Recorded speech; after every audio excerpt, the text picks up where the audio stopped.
that we have an IKEA-inspired living room, let's expand our space. We need to build a second room that we can attach to this one. I cut 2 pieces of foam board that are 13 by 15 and one that is 12 by 13. On the 12 by 13, draw a door, cut on the lines drawn, take the cutout, cut it into 1/2-inch strips, glue the strips around the opening to make a door frame.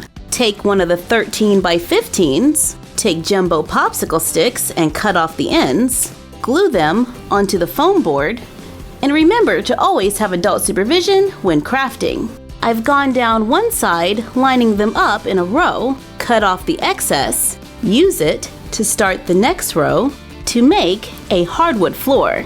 Glue on the side wall, then glue on the back wall, use leftover trim around the bottom of the walls to make a corner room that we can place next to our other room so the dolls can go from room to room. I love all of these little doorways. I am online at Ikea.com looking for a little inspiration. I really like these simple tables.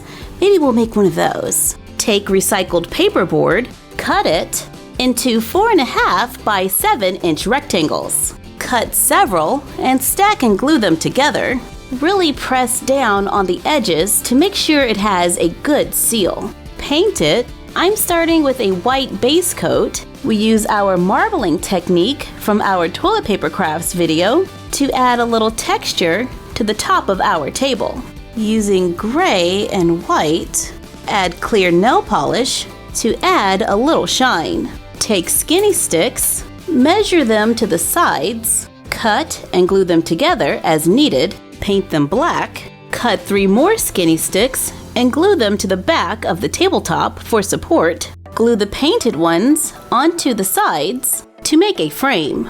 Cut 3 skinny sticks at 4.5 inches, glue them together, make 4, glue them into the corners under the table to make legs. Paint them black to match, and to cover some of our imperfections, I'm going to add a little more nail polish because I want it to have a very glossy shine. Allow it to dry, and if you are using nail polish, make sure you do this in a well-ventilated area. Now let's work on the chairs. Maybe we can do something like that. Sketch the back and seat onto a piece of paper, cut it out, trace it onto thin cardboard, cut it out, bend it to make the seat, bend the wings on the sides so you can see the shape of the chair. I use hot glue to glue felt onto the front and back. Make a wide trim going all the way around so the cardboard is sandwiched on the inside. Apply glue along the edge of the cardboard, then press it down carefully. Remember, hot glue is hot, so you may want an adult to do this. And you can also use a popsicle stick to save your fingers. Neatly trim off the extra felt, refold it on the lines, then glue the sides to the seat. The wings are very important. Those are what give the chair its shape, so if you need a little bit more support, just make them a little wider. I have a pair of chopsticks from takeout. Cut them at 2 3/4 inches. Repeat a little higher up. File the rough edges with a nail file. Glue them underneath, making sure the back legs are at an angle to make a chair. I think our chair looks a lot like the picture, however, I think it needs a little more support. So I cut wooden dowels, glue them underneath at a diagonal, then glue them together in the center to make a stronger chair. Make more to go around the table. To make a rug, take a piece of felt, sew random lines in different directions to make a simple rug. I used white, orange, purple, red, and yellow to bring in all of the colors from the room. Now let's add a little detail. Cut a leftover strip of foam board, glue it to the back wall.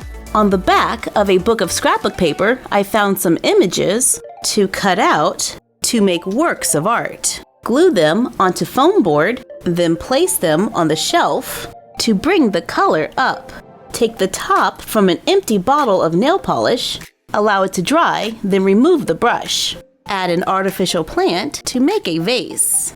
There is a doll-sized plate on every Barbie fashionista box. The letter O. Carefully cut it out to make a clear plate. Cut textured scrapbook paper to use as a placemat. Take the eraser cap off of a Halloween pencil we got at the value section at Target to use as a glass. And for eating utensils, let's go with chopsticks to finish our table setting.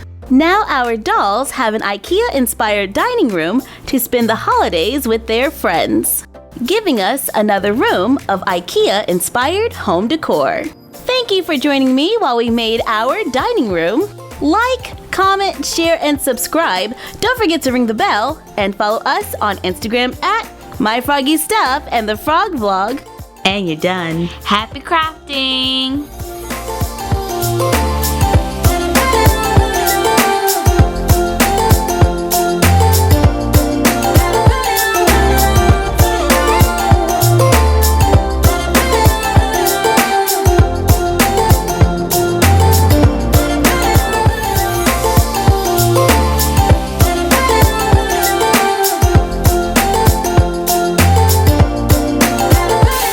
To give a shout out to Adele Mullen.